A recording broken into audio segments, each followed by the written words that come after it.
Okay, in this video I want to mainly focus on some things that make it hard to evaluate the effectiveness of budgetary policy and how effective we've been in trying to use the budget to achieve fiscal consolidation as well as some of our goals. So just firstly, two policies from this year's budget for fiscal consolidation.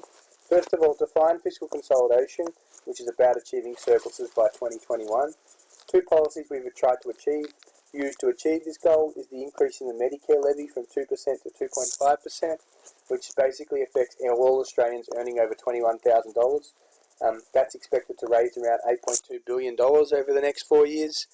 The other policy is the increase in HECS, so people will be paying an extra 7.5% towards their HECS, and will also start paying back their HECS earlier, meaning that the government will collect tax at a faster rate. The maximum repayment rate will also increase from 8% to 10% of people's incomes, which means that the government's going to be collecting money back faster off high income earners. The other thing you might get asked is how the Medicare levy might harm the goals of strong and sustainable growth and full employment. The Medicare levy works similar to most normal income taxes, so even though it's a proportional tax, people are going to be paying an extra 0.5% of their income in tax, which will leave them with less disposable income. This could lead to less consumption spending and aggregate demand, which could then decrease the derived demand for labour.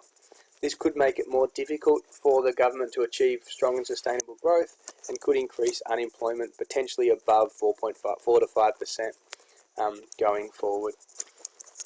Okay, again, you need to analyse how a slowdown in real GDP would impact the budget outcome. So if growth is lower than predicted, it's likely to lead to a larger budget deficit. This is generally a sign there'll be less production, which means there'll be less demand for labour and incomes in the economy.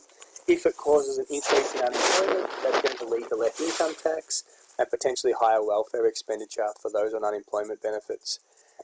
Businesses may also experience less company tax if their profits fall as a result of reduced demand and production. And secondly, the other thing you want to talk about with this kind of question is that if the government isn't growing as fast as we'd like to be, say at 2.75%, they may also employ discretionary expansionary policies like income tax cuts, which would push us even further into the deficit. Okay, something we haven't really done in class, and something that I want the focus of this video to be, is evaluating the effectiveness of budgetary policy in achieving its goals. So has recent budgets been effective in helping Australia achieve strong and sustainable growth and full employment? First things first, it can be hard to evaluate the effectiveness of budgetary policy. So there are a range of other factors which affect our goals. So for example, it can be hard to analyse the effectiveness of an individual policy, with a Y, because there's a range of other factors that influence growth at any point in time. So for example, if we're trying to look at, in isolation, have the lower company tax rates helped to stimulate growth? Well, it's hard to get a gauge of how much they've helped, because there's a range of other factors that will impact our GDP at a given point in time. So yes, our growth may have increased, but that may have been because of higher commodity prices or a lower exchange rate, or potentially we had stronger overseas growth during that period, or consumer and business confidence increased. So it's really hard to evaluate the effectiveness of any particular goal because there's a whole other range of other mitigating circumstances and other factors that can impact whether growth increases or decreases.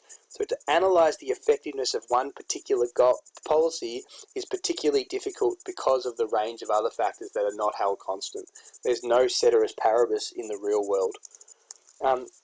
Explain why the government has achieved some success in achieving its medium-term fiscal strategy. Well, the government's achieved some success. First of all, define the medium-term fiscal strategy. So that's to achieve budget surpluses on average over the course of the business cycle.